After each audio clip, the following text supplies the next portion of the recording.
ಮಂಗಳೂರಿನಿಂದ ಉಡುಪಿಗೆ ಎಚ್ಪಿ ಅಡುಗೆ ಅನಿಲ ಸಿಲಿಂಡರ್ಗಳನ್ನು ಸಾಗಿಸ್ತಾ ಇದ್ದ ಟ್ರಕ್ನಲ್ಲಿ ಏಕಾಏಕಿ ಬೆಂಕಿ ಕಾಣಿಸಿಕೊಂಡು ಸಾರ್ವಜನಿಕರಲ್ಲಿ ಆತಂಕ ಮೂಡಿಸಿದ ಘಟನೆ ಉಡುಪಿ ಜಿಲ್ಲೆಯ ಹೆಜಮಾಡಿ ಟೋಲ್ ಪ್ಲಾಜಾ ಬಳಿ ನಡೆದಿದೆ. ಟ್ರಕ್ ಚಾಲಕ ನಿನ್ನೆ ರಾತ್ರಿ ಹೆಜಮಾಡಿ ಟೋಲ್ ಪ್ಲಾಜಾ ಬಳಿ ವಾಹನ ನಿಲ್ಲಿಸಿ ಚಾ ಕುಡಿಯಲು ಸಮೀಪದ ಸ್ಟಾಲ್ಗೆ ಹೋಗಿದ್ದು, ಈ ವೇಳೆ ಚಾಲಕನ ಸೀಟಿನ ಕೆಳಗೆ ಬೆಂಕಿ ಕಾಣಿಸಿಕೊಂಡಿದೆ.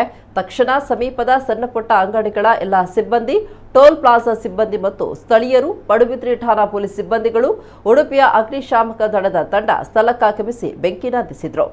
ಇನ್ನು ವಿದ್ಯುತ್ ಶಾರ್ಟ್ ಸರ್ಕ್ಯೂಟ್ ಉಂಟಾದ ಕಾರಣದಿಂದಾಗಿ ಅವಘಡ ಸಂಭವಿಸಿದೆ ಎಂಬ ಮಾಹಿತಿ ಲಭ್ಯವಾಗಿದೆ.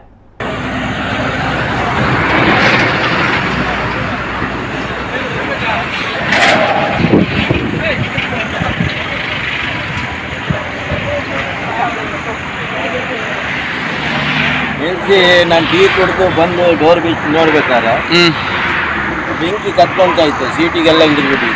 ಸೀಟಿಗೆಲ್ಲ ಸ್ಟಾಪ್ ಮಾಡಿದೆ, ಆಮೇಲೆ ಕಮ್ಮಿ ಆಗಿ.